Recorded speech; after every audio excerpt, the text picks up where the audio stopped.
Sanitation expiration date. Question everything. Don't shut up or be the victim of authority. Morning, welcome to Drag the Lake. Speaking of authority.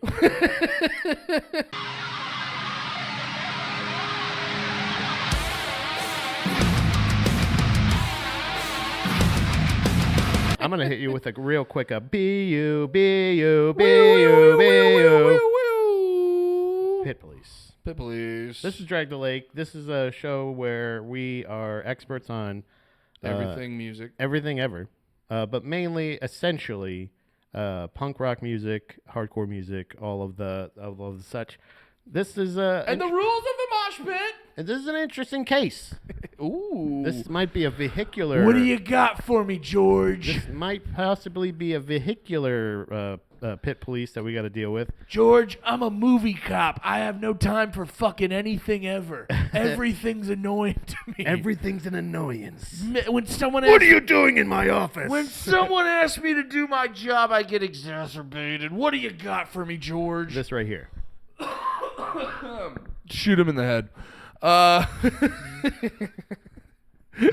There's obviously actually that rule. Some kind of little playground thing. He brought his own little car with him. And obviously it's a bit, I think. At first I thought he got knocked out, but then I noticed the car in his hand. Or possibly a skateboard. Could be a skate deck. Maybe he's skating it. But see, this is funny. Car, and wash. Give wash. Car. Oh, I like this. You know what? I got to be honest, George. He doesn't have a permit for this, but goddamn, that's hilarious. I feel like this is one of those things where you're just like, all right, moving along, buddy. Yeah. I'm gonna lose the paperwork on this one. Yeah, come on. That's where you chuckle to yourself and you just do one of these. You go, I'm not even gonna write you a warning. Hey, can I take a picture for my wife? You know what? You know what this is? This is like cops where you show up to skateboarders and you're like, you go up, you're like, let me see you hit that staircase. Yeah. And then you hit it, and he goes, like, can you kickflip? Yeah, and then you hit the staircase, and the cop goes, all right, that was pretty sick. Get the hell out of here. Right. You know what I mean? Like, brother, how many times, has that happened? I wonder, and, like, did the kid bust his head off? And the cop's like, oh my god, we need backup, we need medical. Shots fired. The cop freaks out, plants drugs on him. All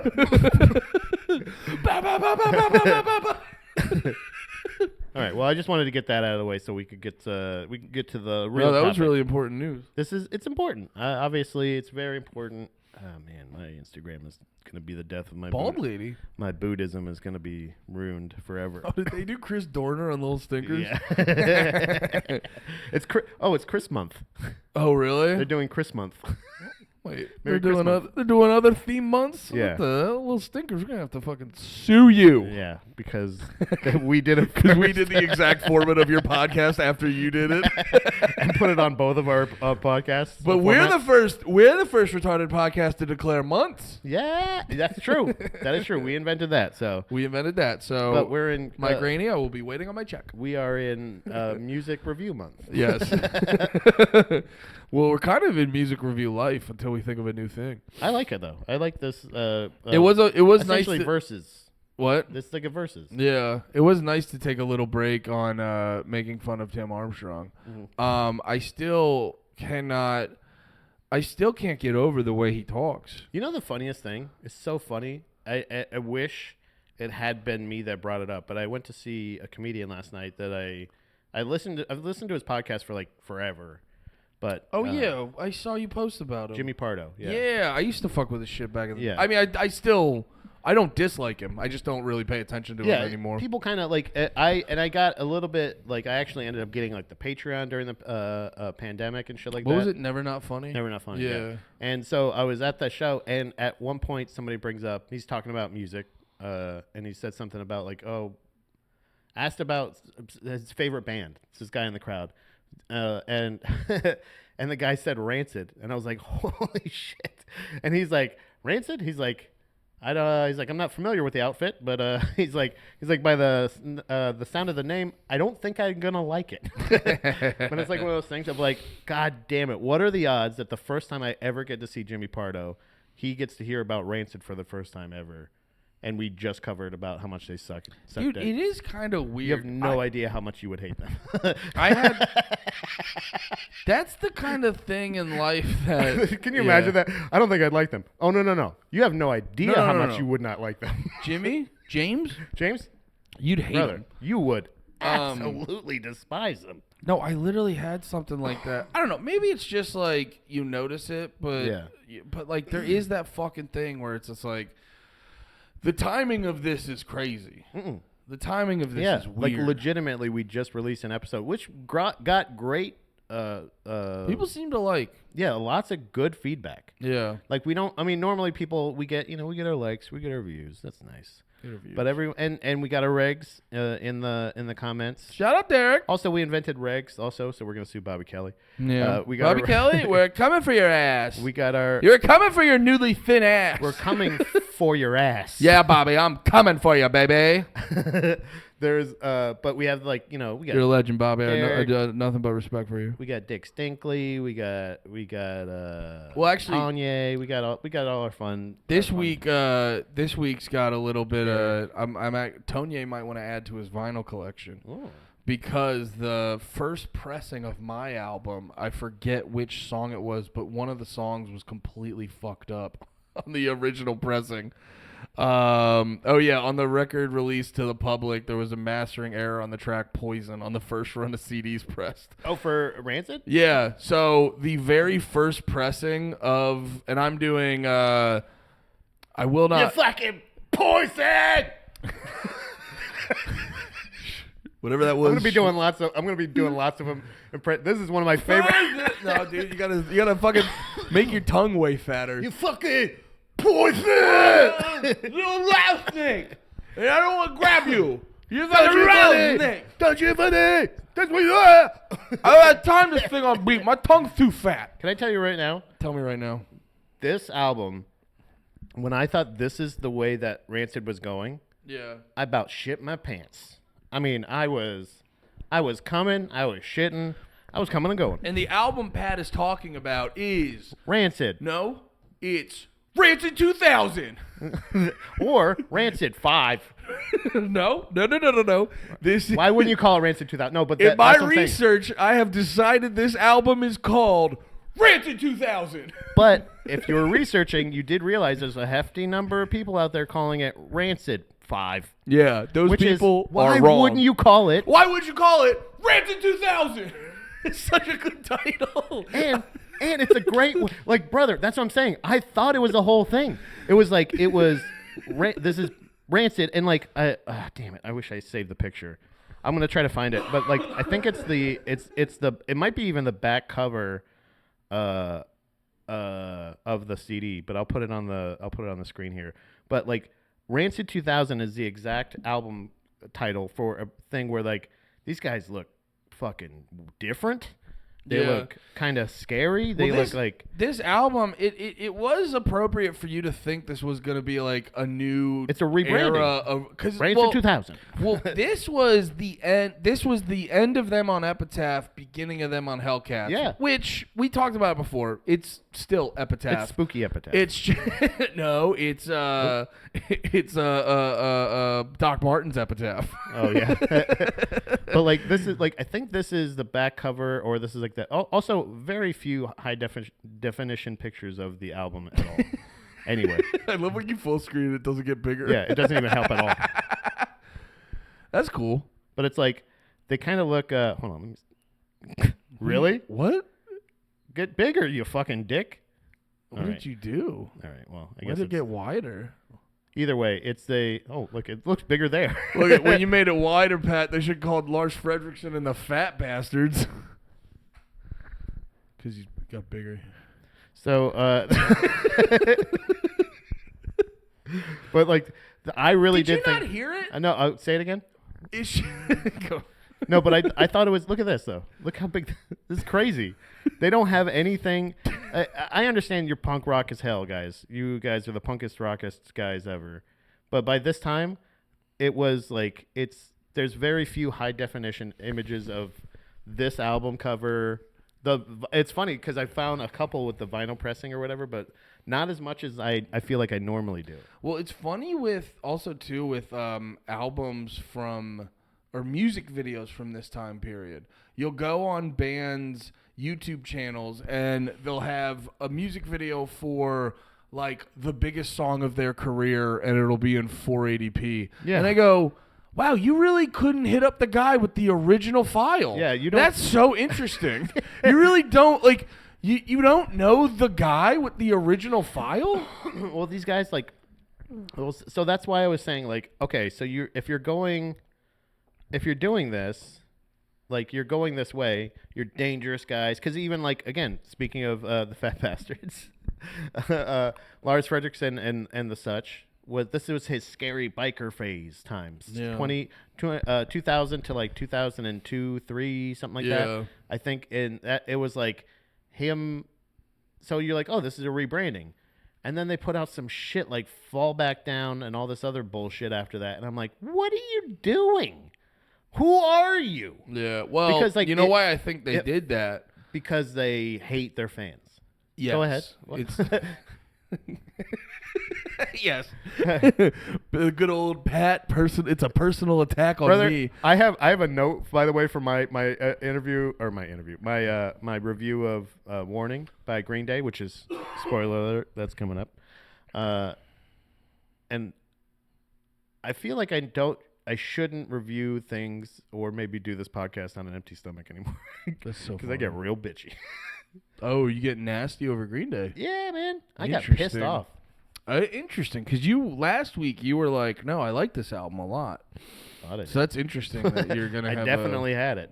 You're gonna fucking turn heel on 2000s Green Day. Sometimes you get a bigger perspective, Andy, and you see the big picture, and then you notice it's a picture of bullshit. Looking at you, you have no choice but to have big perspective. So Stop it with the, this, Andy, rant, that's a second fat joke. And honestly, if you you have an open mind. You have a large mind. Body shame one more time in my house. Yeah, fucking. I will end your life. Yeah, do it. I am suicidal. Joke's on you. We're retard. both joking, by the way. This is I'm this is a fun not. joke. First person who can kill me.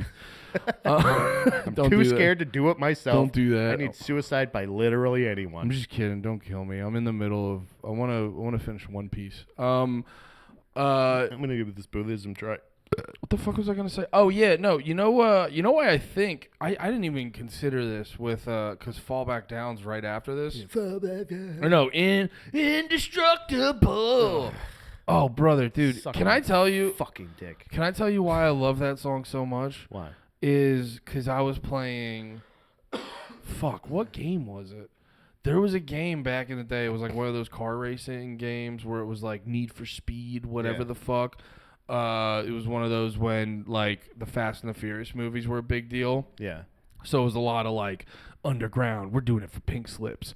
And yeah, Indestructible was one of the songs. And brother, I remember just fucking hitting corners while hearing Indestructible. And I got to be honest, I was like, these Rancid guys are not that bad. And then middle school me goes, they're friends with Good Charlotte and Jack and Travis Osborne. Barker and Jack Osborne. And Good Charlotte and Jack Osborne. These Rancid guys are pretty cool dudes. They got range. It's so funny. I got into Rancid on your least favorite album. Literally, yeah, and that's what I'm saying. Is like that's the thing that pisses me off. The same thing with Avenged Sevenfold. Most of these other bands where I'm just like, guys, please just listen to their last album. Yeah. And then the ones before that.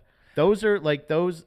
They had they had their reggae side and they had their like punk rock side, and then they went like, let's go fucking punk rock. My and, thing like, with it Avenged went crazy with what is it again? Rancid. 2000.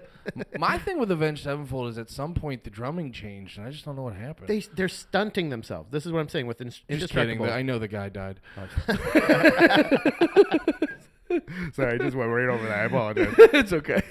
Well, it was funny you say how they like got rid of the reggae and all that, and I do want to bring it in on the Fall Back Down album because there's two things.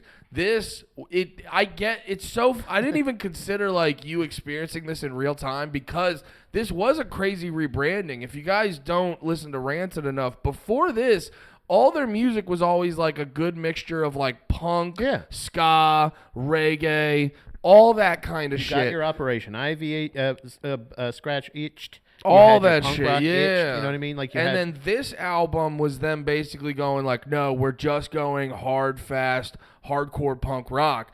But the reason why I think right after that they were like, what if we tried to be commercial as shit? Like, yeah. Is because this album did not do well comparatively to the other albums. Okay. And I think they They're like, responded poorly. we pushed the wrong way. We got to go the other way. No, it's funny. It is. From what I was reading, it's garnered as like one of the fans' favorite albums. 2000? 2000. Yeah. Rancid 2000. But at the time, it didn't.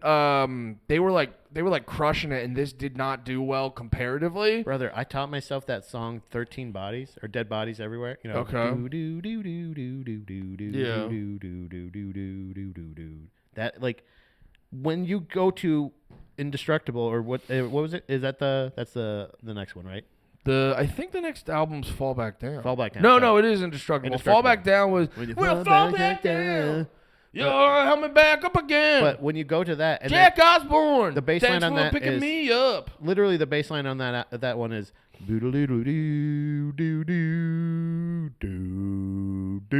Indestructible. and it's like you're limiting yourself.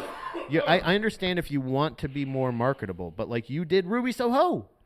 Well, you know what I got to mean? remember too, Indestructible came out in 03.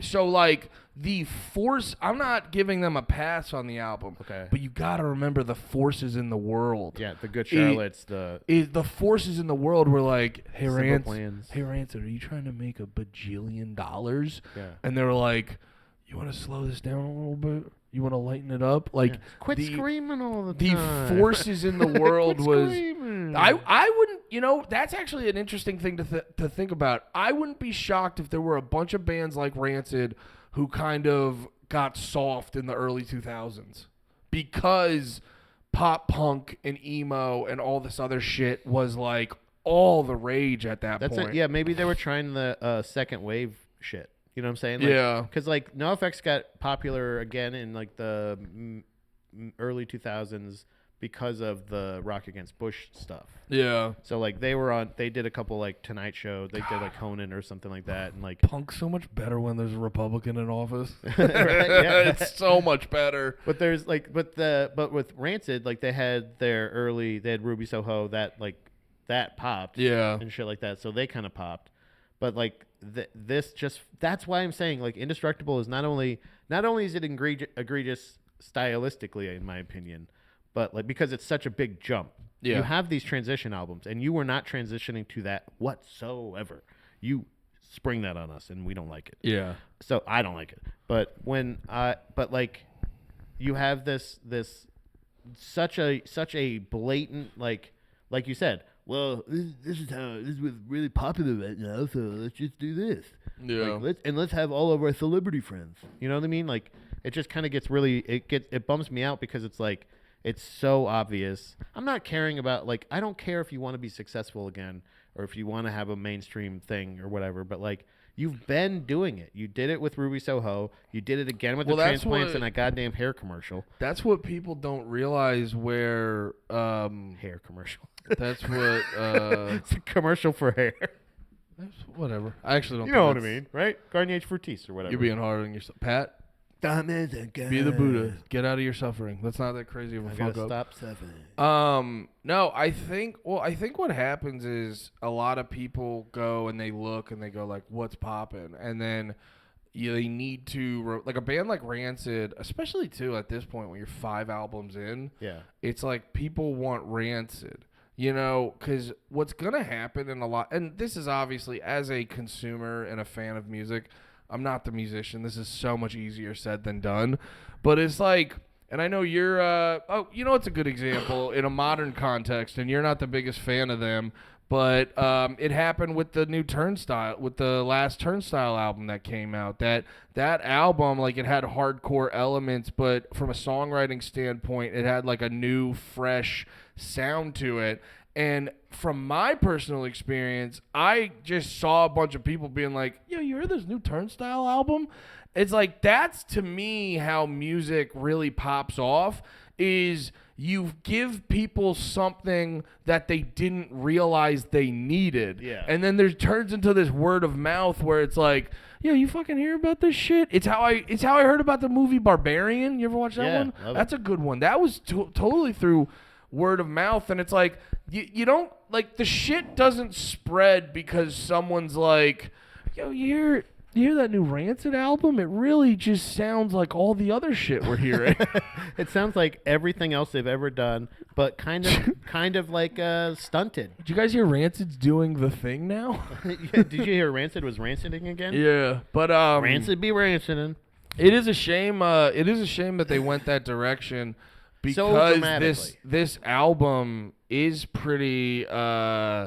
It's a pretty interesting direction for Rancid. Rips, doesn't it? I do get a little bummed out not hearing like a ska song Right. with Rancid because they're, an up tempo ska influenced punk song is one of my favorite songs. Yeah. It's so like that's why "And Out Come the Wolves" is one of my favorite albums. I want to say of all time. I also love and Life Won't Wait. It's got a lot of really good mixes like that, and I think that's is that the one right before it? right after. Like I feel like that's the one where, like, in my opinion, it's not just because it's and Out Comes the Wolves is like a You mean great, before? Oh, after "And Out Come the Wolves." yeah. It is. Oh, sorry, yeah. But it's I thought you meant after Rancid 2000. no, that was in the truck. What's it called? Life Won't Wait was like it had album wise. Yeah. It felt like it felt like more, but it just means it was like more even in my opinion. It had almost like 50-50, Yeah. like reggae, ska-ish Yeah. songs and punk songs. Well, it's And- similar reason why like a NoFX album's so fun. yeah, you It's never 'cause know it's what like- you're gonna get. If I turned on a NoFX album and every song was linoleum, I'd get exhausted. That's why I like this album. I got to tell you, bud, I check out about halfway through every time. Yeah. I don't. Full disclosure, I started this album. What the fuck was that? I started my this foot. out. I gotta be honest. That's why I sound so fucking retarded all the time. Is through retardation. No, Yeah. I have 20 thoughts in one fucking mouth. So fucking irritating. But no, like I started this album a fuck ton of times this week. I don't know if I finished it. Yeah. I got like halfway through to 75% through every time though, because there is a moment where I wait. I think I saved the song, but listening to this album, there's a moment. Yeah, it's Rattlesnake or Not to Regret. Yep. Because Tim Yeah. Armstrong's vocals are, and he's pretty good on this album. It's like he's doing it real time, and by that time, it's just like he's done. Dude, and it's Rattlesnake. Rattlesnake's pretty good, but I think it's Not to Regret. I forget what it was specifically, but he does something vocally where you're like, all right, I'm done hearing this guy. And it's usually around, yeah, you know what it is? Because Not to Regret. Black Hawk down, Black Hawk down, Black Hawk down, down. And then Radio Havana is yeah. a good song, but it just sounds like a song that was, it sounds like a B-side of an Out Come the Wolves. So at that point, I'm like, okay, this is boring, and I move Isn't on. there like how many tracks are there? There's like 22, 22. right? Damn, I guessed that. I swear to God, I just guessed that. Oh, the guy who knows a lot about Rancid? Sorry. And this is probably his favorite album. But no. it does absolutely. The guy who's been on record saying this is his favorite Rancid album. No, there's something to that too. Like, have you ever done a comedy show Yeah. where? Okay. Anyway, see you guys next week. Done a couple. No. Have you ever done a comedy show where it's not like, it comes in it comes in at the hour and a half, 2 hour point, like a good comedy show should. Yeah. But there's like 10 to 15 comics on it. Yes. Yeah. Yeah. I've done those a handful Where, of like times. everybody does 7 minutes. Well, I remember they used to do those a lot of time at the Reading Comedy Outlet back in the day, and I had to host one of those. Yeah. So it's like, dude, and every comic was doing like maybe 5-minute sets. Yeah. And dude, once you get, because it was like 10 fucking comics, maybe more, maybe like 12 to 13 comics. I did like fucking 15 minutes, and then I think Mike O'Donnell was doing like 20 or 30 or something. And it was like, by the time it was time for me to do my 15-minute set, you could see like I'm doing jokes that work, and you could see the audience is just exhausted. It's the same thing where it's like the album's only 40 minutes long. Yeah. It's in a good pocket for a punk album. Yeah. But after 22 songs of that is exhausting. Yeah, and again, when it's like Black Hawk Down is a great example of it.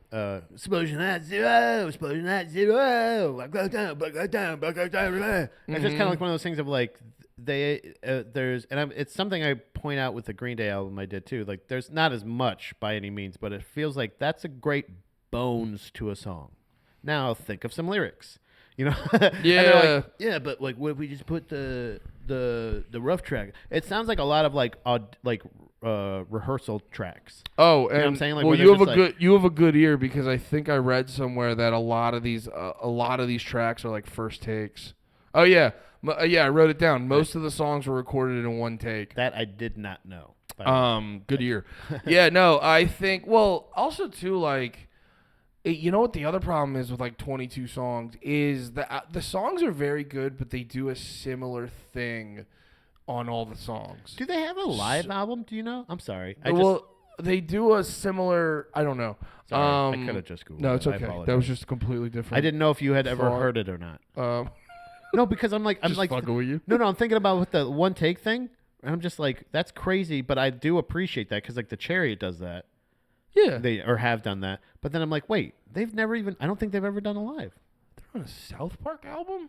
Yeah, they did a song. Brad Logan. It's actually a great song. Your sun has sunk. That's really cool. I was high on. It's actually one of my favorite Rancid songs. South Park, by the way, South Park soundtracks is a good highlighting of my dad's inconsistency in his parenting. Yep. Where he's like, you can't watch South Park. It's not appropriate for your age. Also, you can listen to the South Park movie soundtrack as much as you want. The movie soundtrack? Yeah. Holy shit. I thought it was going to be, because my dad would do shit like that all the time. He would have strict rules, but then he would just do a thing where he's like, oh yeah, you can just, like, we'll listen to the movie soundtrack in the car because it's hilarious. And you're like, why can't I watch the show then? Two of my the fuck's going on? I'm literally listening to Uncle Fucker, not knowing why they're saying that. Yeah, I'm hearing all of the terrible shit you don't want me to hear, but with none of the context. Yeah. So like now Kyle's mom's a big fat bitch. Okay. You know what it's a great song. I love that song, but I don't get it. You know what the first ep he let me watch? It's the one where Cartman turns Scott Tetherman's parents into I was chili. just going to ask, is it the chili episode? It was the first episode he let me watch. That's it's like actually crazy. an insane episode to start me on. I wanted to get back to this real quick. The album that comes from, which I would be more acceptable for sure, would be Chef Aid. Did you have Chef Aid? The album? No, I think we only had the movie soundtrack. The Chef Aid soundtrack was awesome. It is awesome. It has Ozzy Osbourne. It has Chef, or what's his face? The Scientologist guy that, L. Ron Hubbard? No, the black guy, the guy who voices Chef. Oh, he's a Scientologist though. Yeah. Damn, I can't remember his goddamn name. Isaac Hayes. That's why I thought it was like, oh, that's okay for a kid, but there's chocolate salty balls on there. But it's also Eric Cartman singing "Come Sail Away." It's a great compilation album, but that song on there, two of my favorite Rancid songs are actually off of, I heard on, I believe, movie soundtracks for dirty cartoons that I loved. One being Beavis and Butthead Do America, the song "Hyena" by Rancid. You ever heard that song? No. It's on Punkorama 1, and as far as I know, I don't believe it's on any of their full-length albums. But the song "Hyena" is one of the greatest. Oh, it's off of the first self-titled. Yeah. No, yeah. But like the chorus of it. But it's like that song in itself has a perfect mix of like the. Wait. Is that not the song I was thinking of?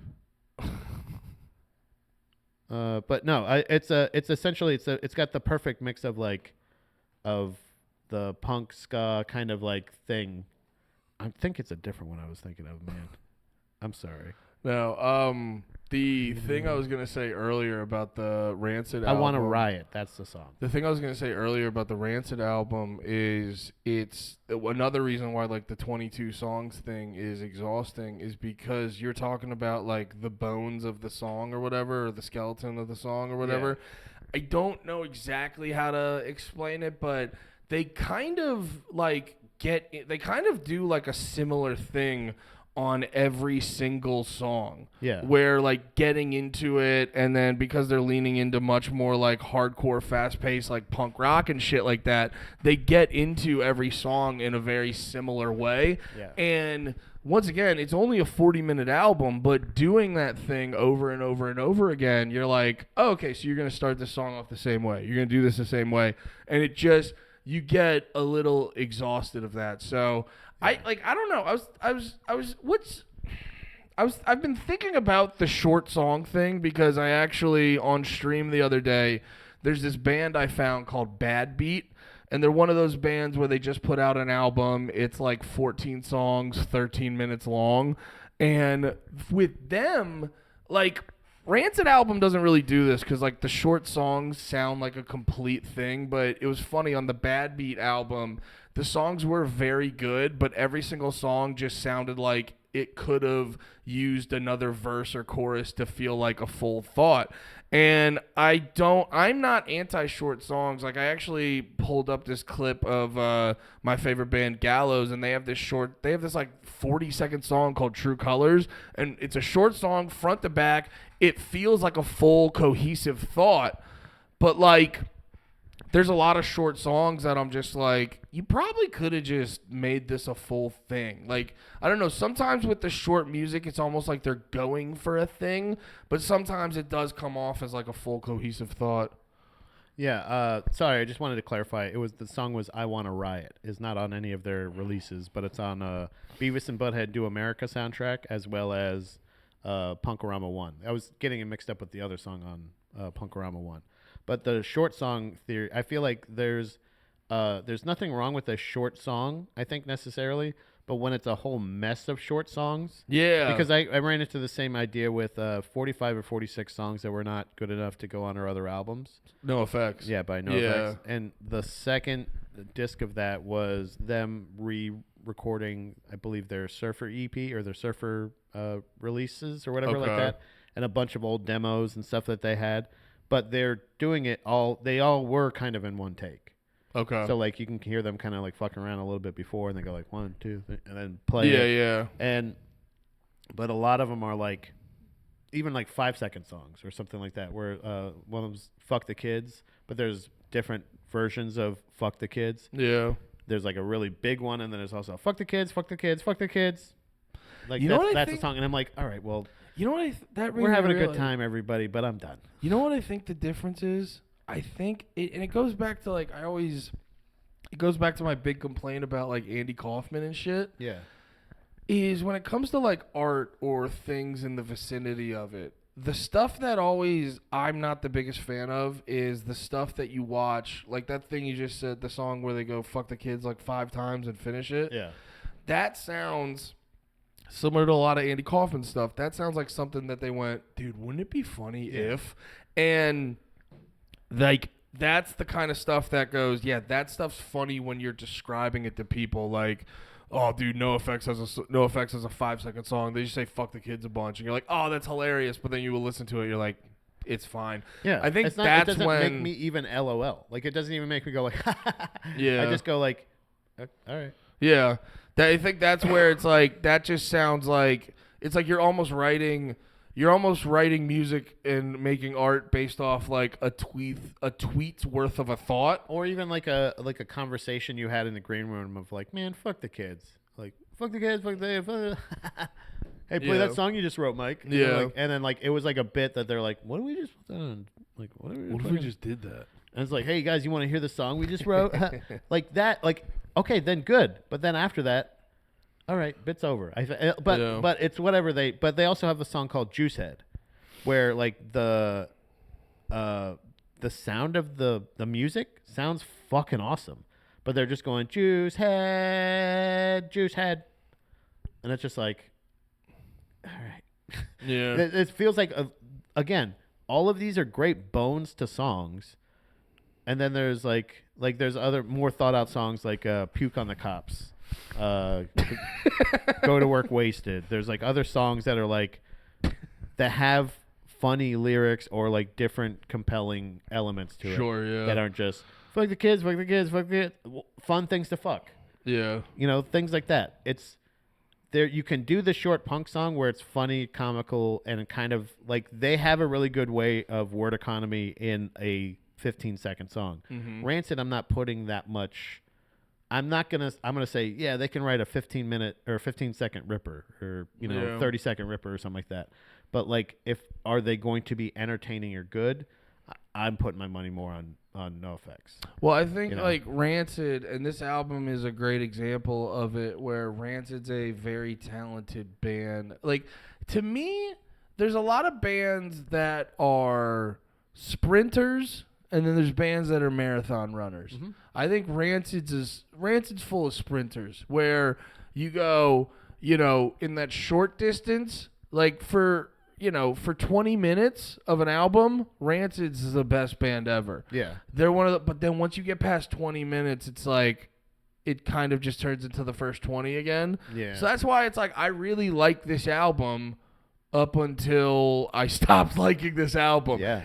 There's a weird fall off listening to this album where you're like, yo, this is so fucking good. This is so fucking good. And then you get to a point and you're like, all right, you guys are still doing this. All right. And I'm not mad about it, but like I said before, I've listened to this album a handful of times this week and I tapped out basically halfway through every time. Andy, this is like eating 12 cupcakes.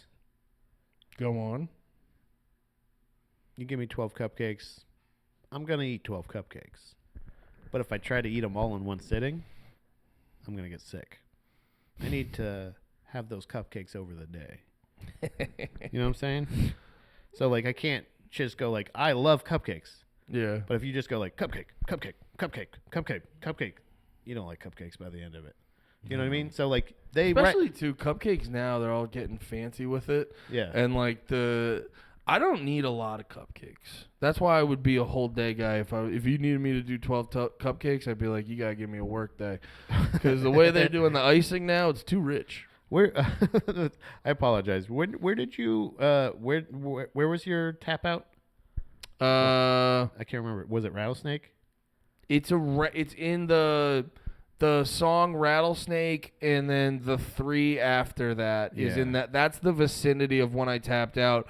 Although there is one song I do want to give a huge shout out to now that I think about it, because I did have it saved where what's the bassist name again? Matt Freeman, yeah. Matt Freeman, I want to say it was Axiom.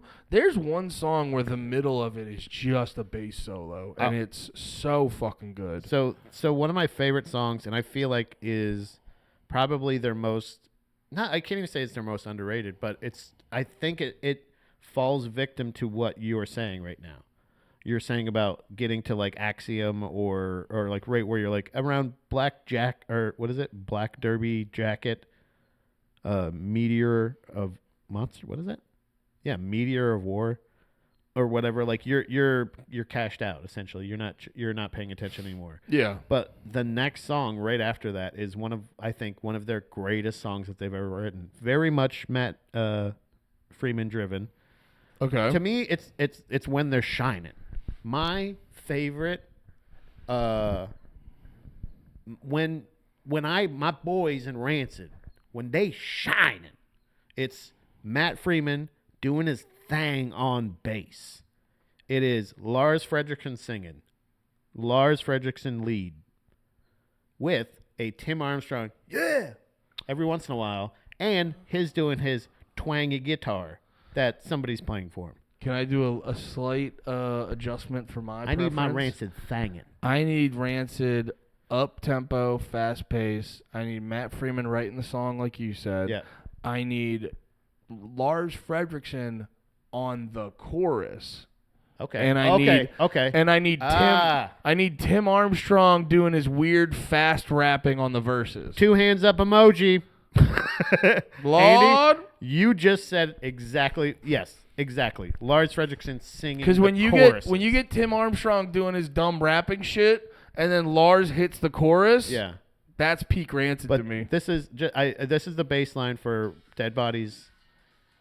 It's so classic, but still like it's this new. Well, that's the thing a lot of people don't realize. Yeah, you can pause it. A lot of people don't realize why Rancid has so much more like body to them, and why they kind of feel like some of their songs have much more melody or not even melody. I don't know. No, but like, you're right. Yeah, but more like groove. Yeah. Because Matt Freeman comes from a ska background. Right. So if you listen to like old school, like if you go listen to the Specials, you actually get the melody vaguely from the bass, because the guitar's usually just doing upstrokes. So the bass is going to provide you much more of the melody and the rhythm and shit. Matt Freeman takes that, applies it to the very fast punk rock music. Yeah. And that's why you get beautiful songs like Maxwell Murder. Shit. And that's what I'm saying is like he has a way to play lead bass. You know what I mean? Like so like I think there's definitely some gems on the album, but Without a doubt. I definitely can see the exhaustion setting in pretty early. But like I think some of their greatest songs come from this. And there's like some that I didn't even realize that were, or at least I think it's Antennas. Antennas are pointing in the right direction. With no hesitation. Well, it's California fall to the fucking ocean. Oh yeah, it's a great. That's like not beautiful. Yeah, that's that a beautiful one's song. pretty, Yeah, that one's one of my favorite on the album. But they shoot themselves in the foot by not giving you the reprieve of, or the little like breaks of like, let's do a ska song, let's do a fucking. And that, well, honestly reggae too, song. that's the benefit of them sort of like. Yeah, I'm realizing too, like NoFX does that too in their own little way, where every NoFX album, all the really good Rancid albums, you're basically getting like 3 to 4 bands on one album. Yeah. They're all in the same part. You're getting the fast punk band, you're getting the ska band, you're getting the reggaeton band, and you're getting the like more pop punk band. Yeah, and I think they really fucked themselves by going stupid shit instructable, but that's for a later date. But anyway, I'm very curious. Let's get into Green Day. Green Day. Because I was listening to this back a little bit this week, and this is actually around the time it was actually funny. I saw someone in the comments on Spotify. I forget which episode it was, but like comes from the motherfucker that said he got into Green Day in '94. I got into Green Day in '98 on Nimrod, sir. But yeah, this is actually like one of my earliest. This is basically my second intro into Green Day. Okay, and which was, I was a youngin'. I want to say I was in 4th grade at the time or something like that. I can't remember exactly, but this is no, it would have been way later. No, it was high school. That's right. I was 14, not 4th grade. They're in a pretty good clip. They're releasing this is their 2000 release. Warning came out in October of 2000. Before that was Nimrod in '97, and after it, American Idiot in 2004. Dude, and Green Day deserves some respect, because that tear, I'm like whatever on Smoothed Out and Kerplunk. Yeah. I love it, but I mean, I appreciate it, but dude, Dookie, Insomniac, Nimrod, Warning. I'll even give a shout out to their B-Sides album, Shenanigans. That was really good. And then American Idiot, that's a pretty impressive decade-long tear. I'll say, yeah. I have a theory. Hit me with it. I think that the Taliban saved Green Day. Not George Bush, but you are right about that point you made earlier about punk rock is at its peak when there's a Republican in office. It was a perfect storm. No, you know what? They were on a path to really fucking suck dick. If I was, if I can get technical. This was a rebranding. This is the transition album. Warning? Yeah. Well, no. American Idiot was the rebranding. No. Well, after the Taliban saved them. No, me. But no, that's what I'm saying. No, they were headed this way. This album was heavily influenced by Bob Dylan, and Yeah. hearing that, like, Oh, I see. Okay, I see what you're saying. they were because, going this way. Like, I think. They- Yeah, I guess I'm being a little technical because, like, You know, to me, American Idiot's a rebranding. This is more of like, That's what their if we do? Like, what if we change it up and do a softer album? That was their correction album because if you Sure, remember before okay. this, Nimrod had the "Hope You Had a Time of Your Life," which fucking blew up. It made a big band even bigger. Yeah. You know what I mean? When they used that for every single series They used it finale, on fucking Seinfeld. they used it everywhere. Friends, Seinfeld, fucking two of the hugest fucking sitcoms ever used your current mushy ass song, and they were like, so the next album they do is fucking. It's so funny you held the microphone there while you took a drink, so I heard that happen live. Oh, you did? I just got worried I spilled on myself. I don't think so. You're good. But there's but they are going, in my opinion, they're going folk punk. This is their swing into, like, this is the way we're gonna go. Yeah, because that makes sense too. Where like you know, if you look at Dookie, Insomniac, Nimrod, there is like a logical progression, and then into Warning, there is this like logical progression of like maturing. Even with like the album cover, Yeah, the album cover it's just a couple of guys. Yeah, no, this is definitely their transition. I hear what you're saying on that. So it's a folky Green Day album that doesn't offend or impress me really much. You know what I mean? Like, it's kind of like, it just feels like, so finding out about this kind of like, it gave me a lot of perspective for sure. But for Warning, Green Day was initially opted to work with producer with a producer other than Rob Cavallo, who had handled the production of the band's previous 3 albums, which we were talking about. That's usually what happens too, is they might switch a producer. They kind of like, it's like when a team switches a coach or something like that. Just a little bit of fresh blood in there. The group selected Scott Litt, who had previously worked with Nirvana and REM. So, however, the band had disagreements with Litt over the album's musical direction. Good. Thank you, Litt. You tried to save them. Vocalist, guitarist Billy Wait, Joe you think this Armstrong- album sucks? I think this is a real stinkeroo. Oh, see, okay. Speaking of bones of songs, like I want to get into it.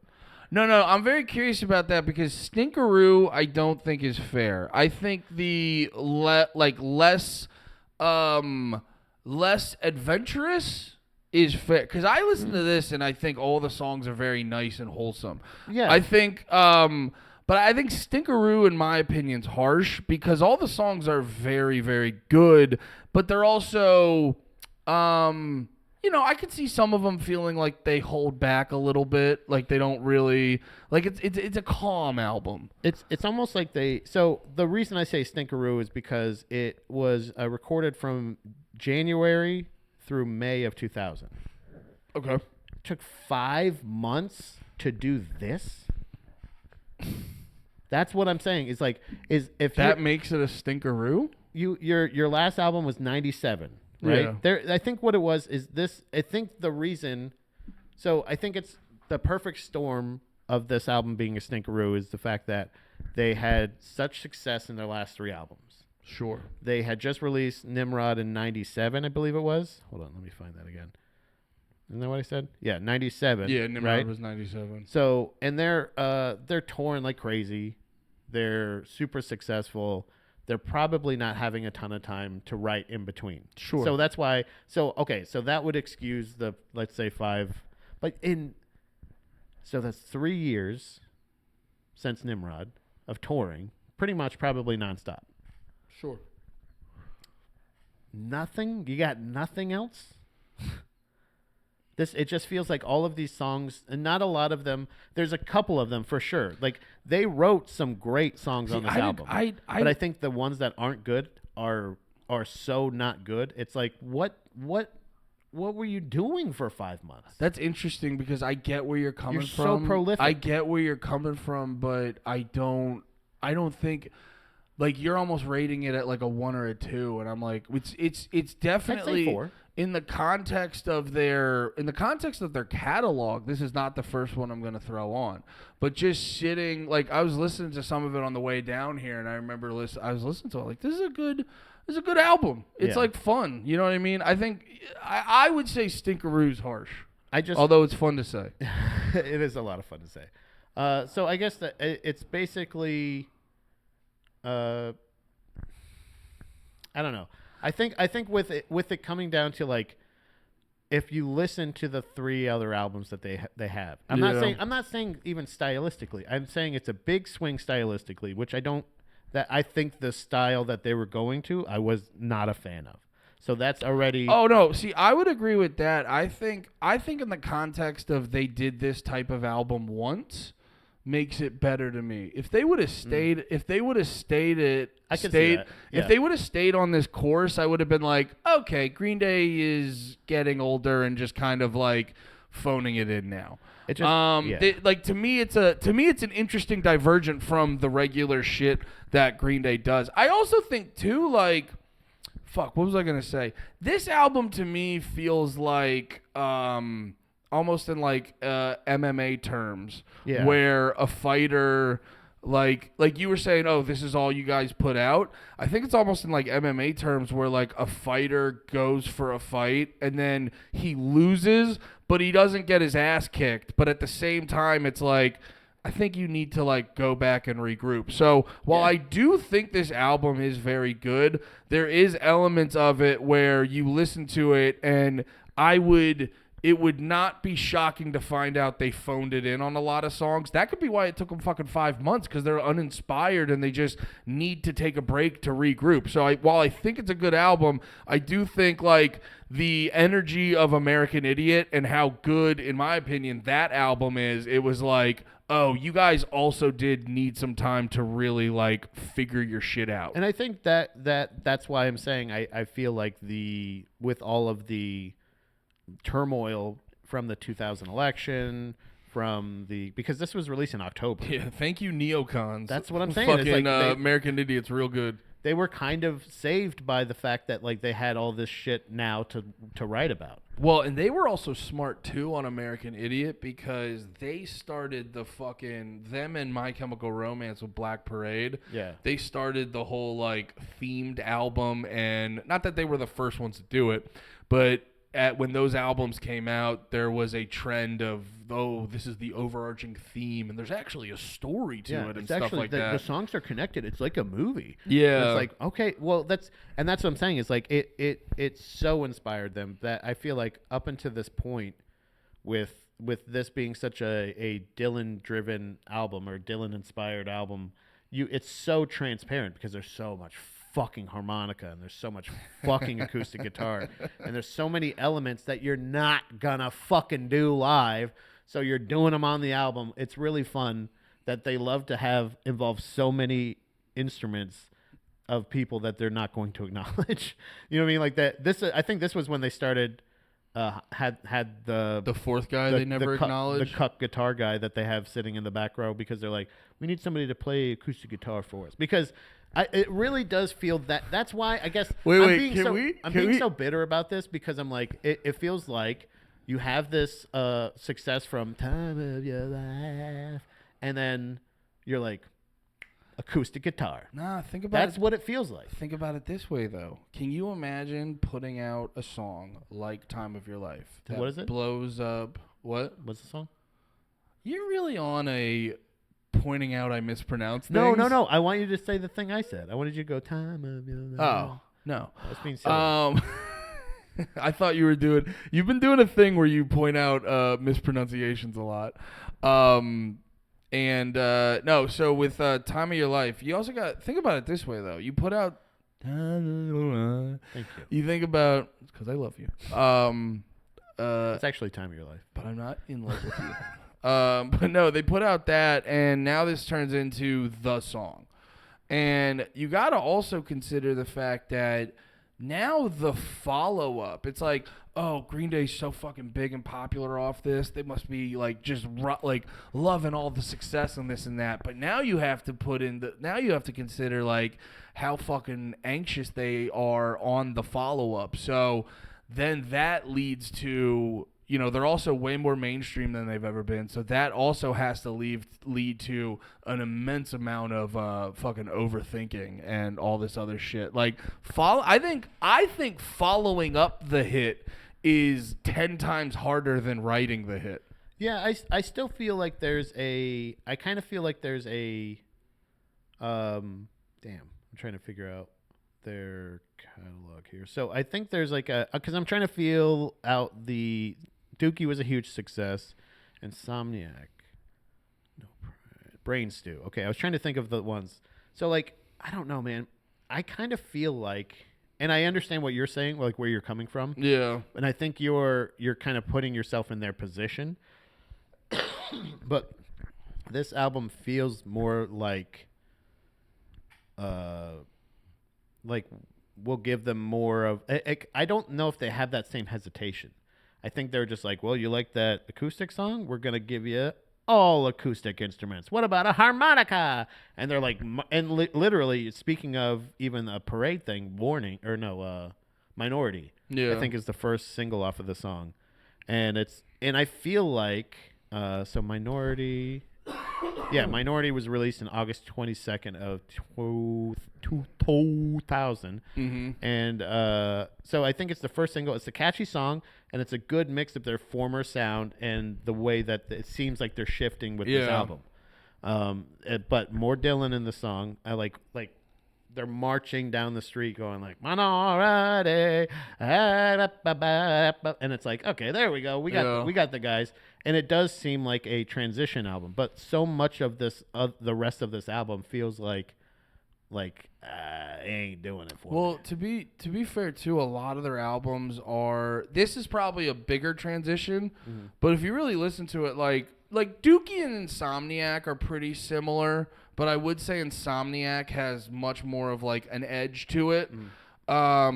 And then Nimrod is basically Green Day figuring out how to make their essence a little bit more mainstream and shit like that, mixed in with a lot of like, you know, they do like the hits on Nimrod are much more mainstream. And then a lot of the extra songs have that edge and like have that sort of, it also, Nimrod has a slightly more adult sound to it. I think Warning does fit into what I believe is like the natural progression at the time of Green Day. Yeah. But it just could have also it does have the energy of like this, you know, we're trying something. Okay, you know, that was fun. Maybe we don't try that again though. And that's why because of American Idiot afterwards, that's why like Warning doesn't bother me, and I also just fucking like it. And this is my question that I pose to you. Does American Idiot happen if September 11th doesn't happen?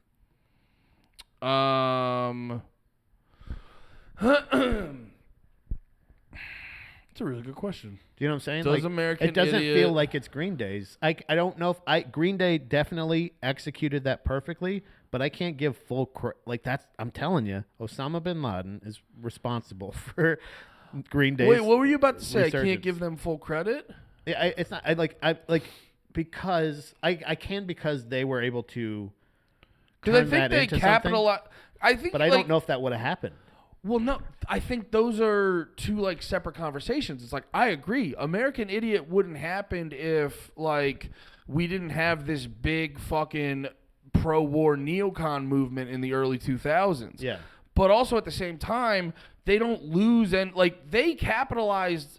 Capitalize sounds. It's the fucked biggest up. what if in history. But they. If September 11th didn't happen, would Green Day be as successful as they are today? God, that's so fucking funny. No, it's honestly a huge what if, but I think they also get credit for capitalizing on the moment because you know, at the same time, you could be like, they also created a good, strong voice for, like, in a mainstream sense. I know there's going to be people rolling their eyes at that, but they did create a strong voice for, like, the anti-war movement at the time from a mainstream perspective. So, yeah, do they make American Idiot without it? No. Would any other band have been able to capitalize on that moment the way they did? I don't think so. The only other one that I know of in that time was NoFX. Like, as far as, like, capitalizing from where you were to where you got after that. Yeah, and then but like no effects wouldn't have gone about it the way to make it such like a cultural like phenomenon. Right. So, that's why I think Green Day still gets all the credit because they would have been. We really both of these albums were like so the album after it. Yeah, yeah. Like I really do mean this. Like I just realized both of these albums are really being like we so. did it again. Here's the album after it. We did it again. Didn't we do it again? But we I think, but I think both of these albums they do show a transition of like I said, you know, I mean, Rancid they're doing a bunch of ska stuff, and this song's like this Rancid 2000. That's really like you know what if and they went this way. Yeah, and then Green Day Warning is kind of like what if? Yeah, you know, and then they both sort of realized they were like. No. What if we went right back to where we just were? What if we did the thing we used to do, but more mainstream? Right. And that's what I'm saying is like these were both warning albums for both of them. I'm like, hey, you know, we could. Oh God, social strife. Whew. Okay. Yeah. And then like they just go, let's just go back this way. So Rancid instead of like they're like, well, we don't want to get too serious. Let's go back under the red hot moon with the boom boom boom boom. And fucking Green Day goes, you know, Jesus of Suburbia, and you're like, fuck yeah, yeah. You know what I mean? Like I like a big. I don't mind a big change. Let me just say that I don't mind a big change. But the big change they made with Warning was not the change, brother. Yeah, and I think you the change. Go bigger. Well, the change with Warning seems like based off the sound of the sound of Warning in comparison to the 3 albums before it. My guess, while I still like the album a bunch, my guess is they were exhausted and uninspired. So because that change almost just feels too like cliched for a band. Like you were saying, like what if we went Dylan? Because I do like, I don't know. It is also fun, though. I got to say, it is also fun hearing a band sort of go, like, what's our version of this kind of slightly different genre? Because Newfound Glory did it one time. Their album Going Home. The whole album was like, what if we wrote, instead of writing pussy emo music, what if we wrote pussy pop songs? Yeah. And it's not like they went back after that album, but that album's really good. It's like, it's not traditional Newfound Glory, but it is cool going, what if we did this album? Like you said, like if Green Day said, what if we did a Dylan-inspired album? Yeah. And it really does add a lot of context to the album, but I hate Dylan. Yeah, so it doesn't help at all with it. The Warning, I did a little fun note for note kind of thing. I said my warning for this album is don't listen on an empty stomach. Blood, Sex, and Booze. I said things I would love to eat right now. God, what is it with our friend group that gets way more bitchy when they're hungry? Because that's why Lemaire was hitting you with some heat the other day. Yeah. He was just like, he was literally just hangry. Yeah, that's it. We're a bitchy little bunch, the 4 of us. So this third song on the album, Church on Sunday, I said it sounds like it could be the single, and it seems like the most thought out sounding version of this new version of Green Day, in my opinion. Okay. It kind of reminds me of the Pixies, or they kind of remind me not pop punk but pop grunge. Yeah. Do you know what I'm saying? Like Pixies. Yeah. It really feels like when you mix Green Day with Bob Dylan, you get the Pixies, and I don't hate it. But it's they went to Dylan. Yeah. Do you know what I'm saying? Okay. They needed more of the edge, I think, in that case. Because Fashion Victim sounds like the bones of a song. I can't believe this took them so long to record, is what I wrote. 5 months, that's what I'm saying. It's like 5 months, and you have on your 10 or 12 track album multiple songs that are like, you guys don't feel like you even give a fuck about. I'm curious. There's good songs on the album, but this feels like an EP. I'm curious what the 5 months constituted, because you also got to remember they're like a really big They switched producers. They're a really big mainstream. Oh, they switched producers? Yeah, well, I'm pretty sure. What I was going to say, though, is at this time, they're a really big mainstream band. They're all very rich. so they don't need to rush on the album. That's what I'm always like curious. I know I'm like giving them a whole glass half full interpretation. They are one of my favorite bands ever, but I do also think sometimes when you get later in the career and you have more money, like you probably would just not. You probably would not really rush through the album. You know what I mean? But I also hear what you're saying is like when you hear 5 months and then you hear this album, you're like, did you guys just do like an hour a day? Yeah. So the bands they didn't start working till lunch. And then they left by 5. So they're so they had disagreements with the producer Scott Litt, over the album's musical direction, and vocalist Billy Joe Armstrong recalled that, quote, "It just didn't work out. He was really cool, but for that particular project, it just wasn't the right chemistry." So the group subsequently brought Cavallo back in. So like they started writing with this other guy. So maybe that's another thing too. Like that guy had their best interest in mind. But I think at this point they're like, no, we want to go this way. This is what we think we should be doing. Yeah. And they switched to another guy. And I got to tell you, I agree with Litt.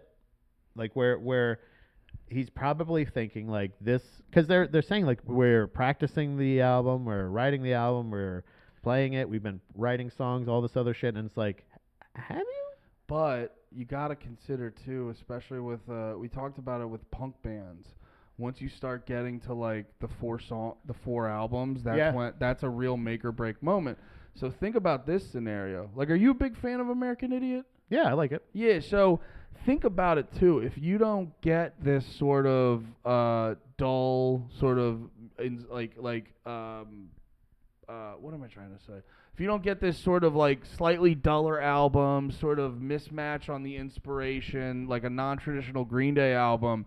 And then, because I guarantee you, like, even if they still like this album, I guarantee you after it came out, they probably had this energy of, like, that just wasn't all we could have given them. Yeah. So that probably, because this album is the way it is, it probably lights a fire in them the way that if this album was actually, like, more commercially successful and considered, like, one of the consistent better Green Day albums, you almost wonder, like, would that, because they were pretty, I remember seeing some stuff where they were, like, post-warning, they were kind of, like, losing a lot of steam, people weren't taking them seriously, and they just weren't as, like, popular or appreciated or anything, and you gotta wonder, you're like, dude, without warning, do they get the fire in their belly to write American Idiot and put on the eyeliner? Yeah, bro, I'm just saying, like, you can change as a band.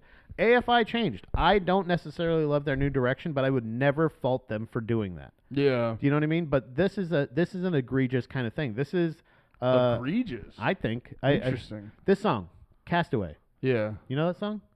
Yeah. Castaway. Yeah, it's a fun time. It should be called Walking on Dumbshine. It sounds like Walking on Sunshine. It's so fucking stupid. What the fuck is this song? I wrote this literally. If this is your favorite Green Day album, stop doing that. What are you doing? This is not. And I'm just saying, like, I'm not saying, oh, they're not punk, they're punk. I don't even give a shit about the poser shit. They've had 3 humongous albums at this point, and they're a great band, and they have grown through those albums still, like subtly. Yeah. This is like this thing where like we want to do Dylan, like why? What are you talking? And by the way, do you think Dylan would write Castaway? Like, it's just this weird. Like, it's almost like that's just a pop song. That's what that one felt like. It didn't even feel like a Green Day song. It just felt like somebody else wrote that song for them, and they're like, "You want to do this one?" And they're just like, "Yeah, sure. What do we do?" I hear where you're coming from. It's a weird swing. Misery, great. I think that's a great hidden track song. I don't know why it's 6th, but I feel like this would be a great thing to like. I hate when they use, like I was talking about, there's so many different elements that they're not going to use on stage. They have strings, accordion, they have orchestral like elements and stuff like that. Mm-hmm. It's just this thing that like to have it as your 6th song, it just feels it's just paced so weird. And it's so I don't like the way that the album like track the listing essentially is. Like I don't like this collection of songs in the way that it is. Yeah. And then there's a couple songs in it that are just so uninspired. Like the next one, I don't even have notes on it. Deadbeat Holiday. Yeah, I was just kind of like, all right. Do you know what I mean? Like it just doesn't. It doesn't. There's no You know what this album feeling behind any of this. You know what this album is to me? Is it feels like, because I just watched, remember that show I brought up when we were doing Panties, Four Seasons? Mhm. And it has like the melodrama vibe to it. That's what it feels like to me. Yeah. But also, like, I don't get offended by that stuff. I like that stuff. Well, I'm not. That's what I'm saying. It's like that's why I wanted to say at the beginning of this, like, I'm not. It's a perfectly fine album, I guess. Like it's all well recorded and mixed. Yeah. It's not like it's not egregious in the sense that like if somebody put it on, except for the fact that I'm just like, now that I know I've done the research of like it took them 5 months to record this. They didn't listen to the producer that they specifically chose, and then brought in the old guy that tells them everything they want to hear, and then they write this album, and then they put it out, and it's like, and they're like, huh? And then again, like I said, September 11th happens, and it's like, I just don't know who's requesting this album. Do you know what I mean? Who's requesting songs from this album? I don't know. Minority, maybe. I'm not, like, I said it before, I'm not going to sit here and say it's the best Green Day album. But I would, I guess I don't, the album, especially in the broader context of the band and their history, nothing about this album, like, I get where you're coming from on everything. But nothing about this album gets me any close to as animated as it does for you. It's just the fact that I was like, I got to listen to it.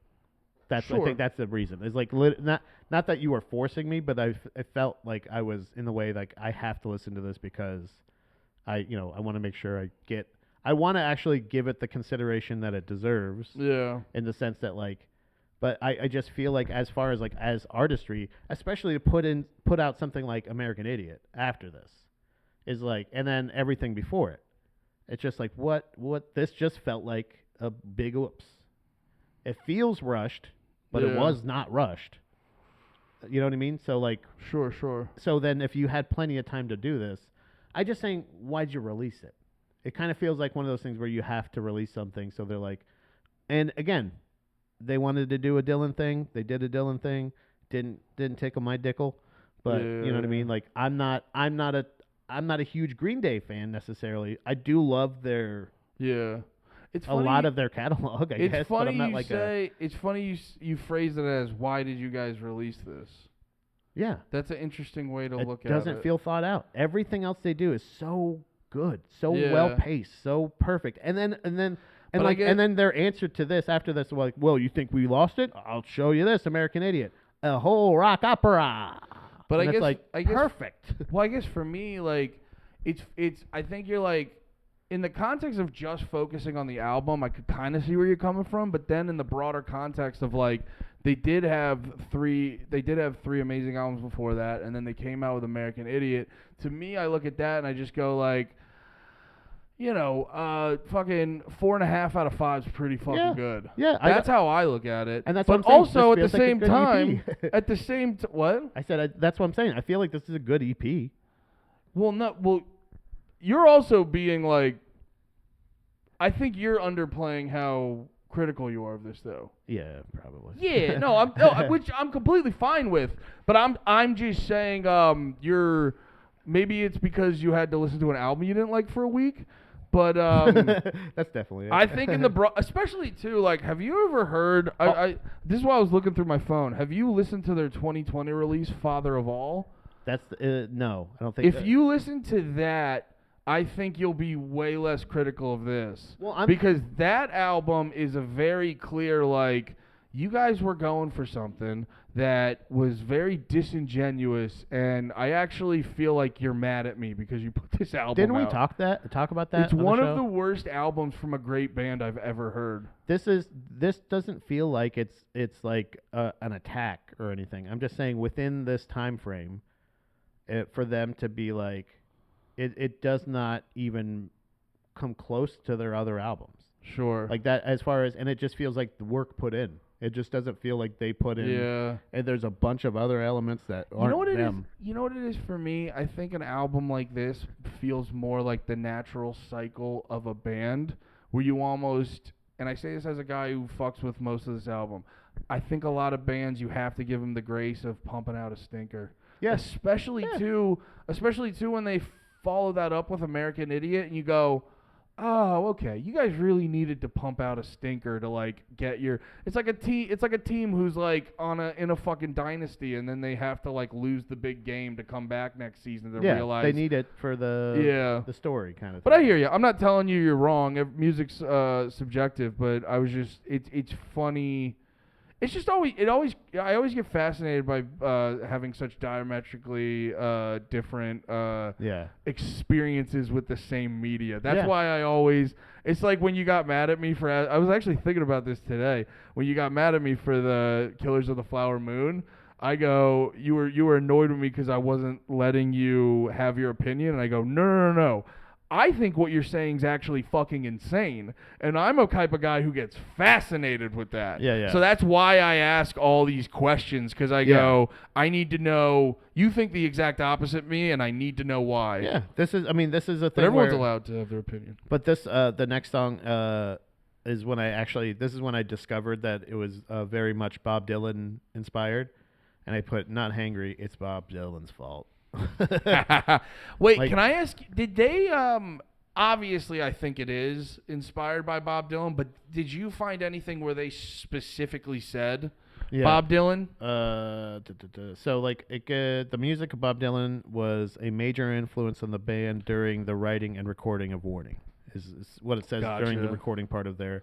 Which it probably is why it fucking dips a little bit, because rather than writing a Green Day album, Green Day goes, what if we wrote a Bob Dylan album? And that's not conducive to like a positive creative experience. This is another thing. With the record, the band aimed to construct a solid list of tracks where, quote, each song could be on its own album. Oh, wait, sorry. Hold on. Did I read that right? Yeah, be on its own album, end quote. The group also made sure to make sure the song, quote, well thought out and well placed with regard to the album's track listing. That's why I'm so pissed off, because it is not at all that at all. Yeah, because like Warning's a really good song. And you put it right at the... I was listening to it today, and I was like, I love Warning. I think it's really catchy and fun, and the vocals over top all that is fucking great. And I love hearing Green Day go like, what if we just had an acoustic guitar the whole album? All that being said, it's a weird song to put first. Right, and that's what I'm saying. It's like there's so many of these that are just not. There's a fucking sax solo on Jackass. Yeah, and I was just like, I don't. There's so many different parts of this that I'm just like, what are you guys doing? What the fuck are you doing? I'll give them a little pass on a sax solo because they were so successful with King for a Day. Yeah. So like that's the other part. You get real successful with a song like King for a Day, and then someone's like, what if we bring the saxophone back? Nimrod, what if we do it the whole time? What if we do Time of Your Life the whole life, huh? What are you saying? What if the time of your life was your entire life, huh? What about that? I do gotta say, oh wait, you're still going through the songs. I'll wait till you get to Macy's Day Parade. Waiting.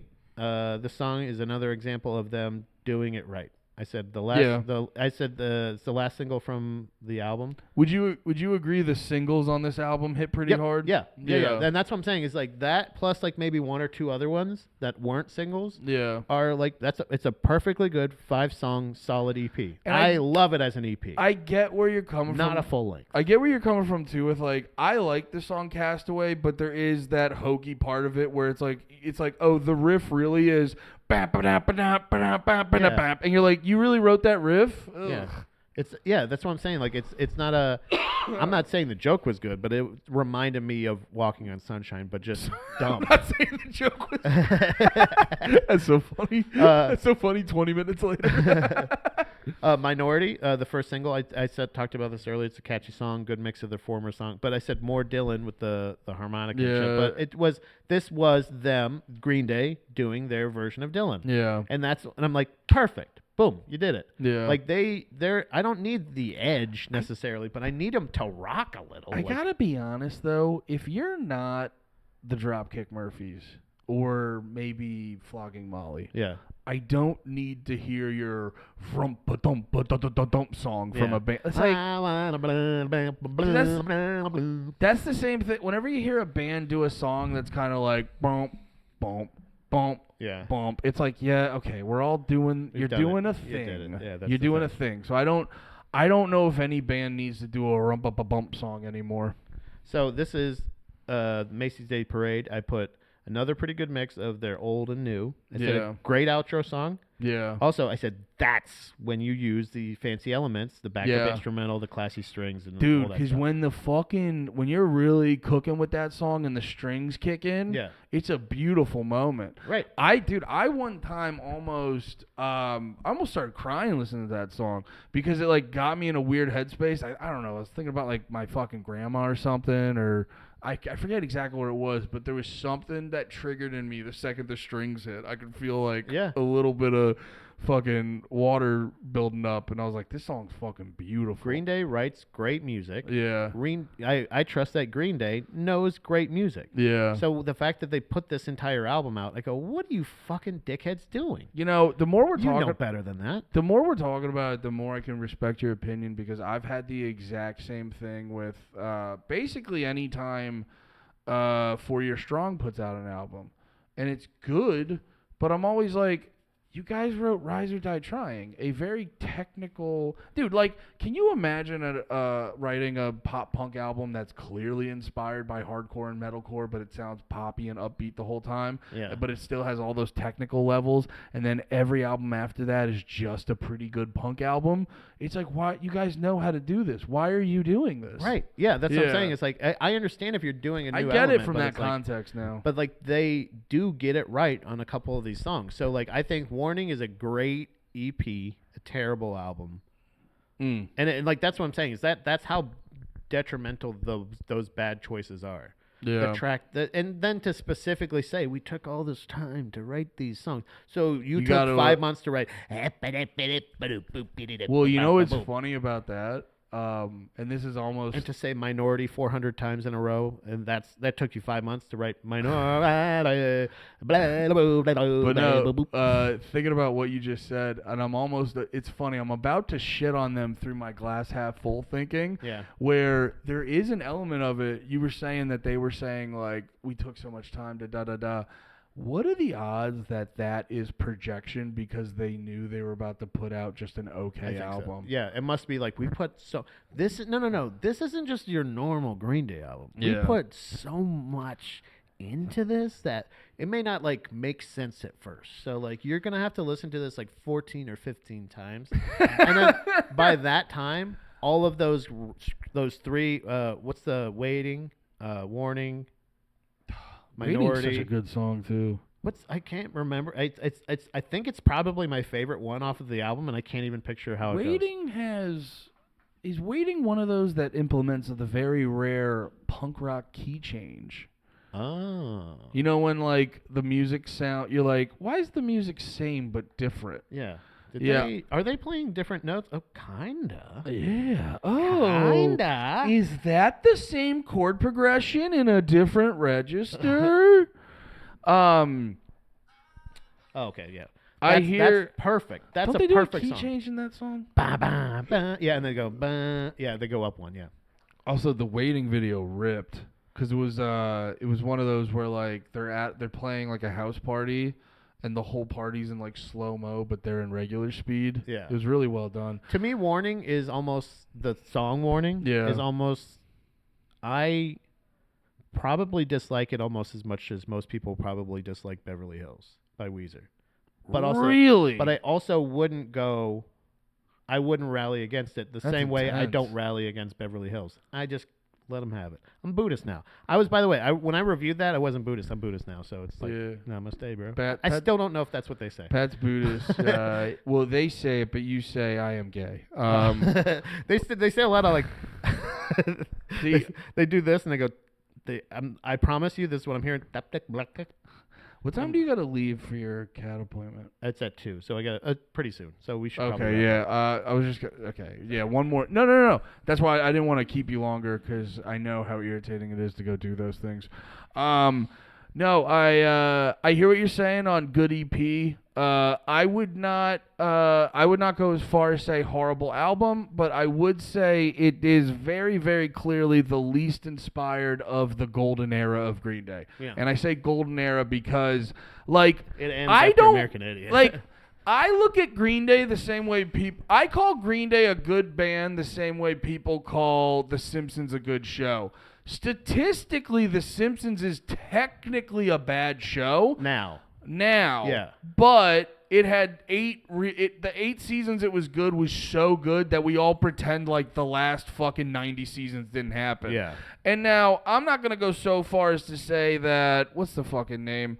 21st Century Breakdown isn't a bad album, but it's clearly Green Day going, what if we did American Idiot again? Yeah, what if we just do that shit again? Yeah, it's and that's then- what Between the Buried and Me got into, where they're just like, let's just keep making colors. Yeah. And you're like, I love it, but like, guys, it's not colors. Yeah. So that's why I just kind of Colors like, too. I don't know, 21st Century Breakdown's just not canon to me. And then when they put out Uno Dos Tres, I was like, oh, that's what a punk band should do. Put out 3, I'm assuming, put out 3 40-minute albums back to back to back. That's what a punk band should do. That's Yeah. heavily inspired by the Ramones. Revolution Radio was actually pretty fucking good. And then everything after that, I'm just like, you guys, you know what? We can stick to the hits, Green Day. Yeah. It's kind of the same way I got to after Rancid, after Indestructible. I still didn't love Red Hot Moon. It just felt like they're just writing. After that, it just kind of goes bleh. Wait, isn't Red Hot Moon? Is that the name of the album? No, Indestructible, but Red Hot Moon. Red Hot Moon. Isn't that one good? It's pretty good. That's what I'm saying. That's why I said like, it's kind of the same way you Oh, feel like. did I it not starts, listen to anything you say? Yeah. My fault. It just literally just peters out after Indestructible, like that. Like after the Rancid 2000. It kind of it turns into like it's like pick or choose after that. I'm like, Yeah. I'm kind of over it. I I don't even know where we go to after this. Yeah, me neither. We did get a request to do the Rancid No Effects split EP, but then we would have to do another split EP. I gotta be honest. I want to take a break from punk rock at the moment. Okay, we can take a break from punk rock. I love We'll it, still but- have that on the books. So Yeah. it'll be Oh, there. that'll be on the back burner for sure. I don't know. What have you been wanting to? Oh, I have a suggestion. No, it's punk rock. Never mind. What is it? Pennywise. But it was live. I wanted to do a live album. You want to do live albums? Yeah. I wanted to specifically, because I have a theory where it doesn't matter how much we love Green Day, it doesn't matter how much we love any of these other bands. To me, it's really hard to argue peak Pennywise like anybody ripping too much harder than them. What year was it? It's live at the Key Club. I think it's 2000. Well, so or 2000. I know we maybe? try to stay within the year, but if we're doing live albums that we fucking love that like we think rip really hard, Yeah. I would really like to talk about the Real Big Fish live album. Ooh, I have not heard it. I don't Our think. live album is better than your live album. Because that was a live album that like really, really did it for me when it came out. Okay, yeah, that's 2006. That's not the worst. It's not that bad. We can also too just focus more on live albums Yeah. than the years this week. Yeah. Would you mind doing Pennywise? I know that you just said you didn't want to do punk rock anymore, but or yeah. I could do it if you want. I mean, Well, actually, no. You know what it is? I think it works better if I focus on the one I'm less familiar with. same. Yeah. Because then, like, the way I was talking about Rancid and you were filling in a lot of holes, pause, I was kind of doing that with Green Day Yeah. a little bit. So I think that format's... I'm also going to listen to the fuck out of Real Big Fish, too. Yeah, this yeah, week. yeah. Yeah, and I'll still listen to the Pennywise album too. Which Live one at is the it? Key Club. It's from 2000. I bought this at a Walmart. Oh, this one was always... I always thought this album cover was one of the coolest album It covers. is, yeah, because it's like a collage. And also the best part about it is the fact that I bought it at a Walmart it was not censored, which was awesome. Really? And when you open up the CD cover, there's one of the collage Boobs, pictures. right? There's boobs. Actually, wait, what year was it? 2000? Because I remember there was a year Walmart specifically said we're doing no more explicit content Yeah, albums. I bought this at Walmart, and this was it. I got to tell you, as far as what capturing, seeing a band live, and effectively recording it, the recording is perfect. It's exactly like it gets me pumped. It brings me back to Pennywise is the first punk band I ever, or first concert I ever went to ever. My first mosh pit, my first show in general. So like Pennywise has, especially this time, and I think this album in particular, not the one right before this, Straight Ahead, and ones after this, Land of the Free is when they start doing the fuck like this is peak Pennywise. peak. This is the peak. They captured their absolute peak live. Well, actually, And it's perfect. I love that album. did I ever Crank tell that you, motherfucker, dude. Did I ever? Well, then I am gonna crank it, Pat. Did I ever tell you Pennywise? Don't pause. Did I? Did I ever tell you Pennywise has my favorite cover of Blitzkrieg Bop? Oh, really? They do a Yeah. cover of Minor Threat on there. No, because everyone fucks up and they don't play Blitzkrieg Bop as fast as humanly possible. Right, yeah. Blitzkrieg Bop should be, hey, ho, let's go. Yeah, Hey, you're ho. almost not doing it fast. You know what I mean? Like, yeah. That's the rule of playing Blitzkrieg Bop. You're not playing it fast enough. Yeah. It should be at the tempo of forming a straight line, Yeah. going through a Taiwan. Yeah. Like, and that's how fast Pennywise, and their drummer at the time was one of it was crazy how good he was.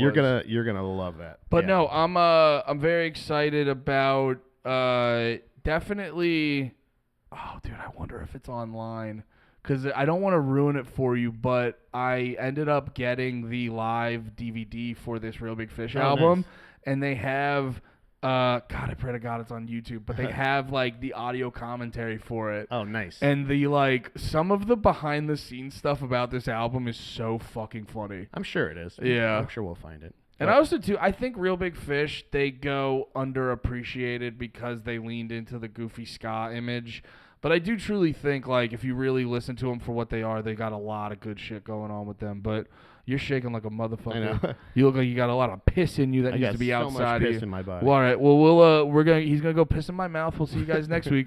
Bye.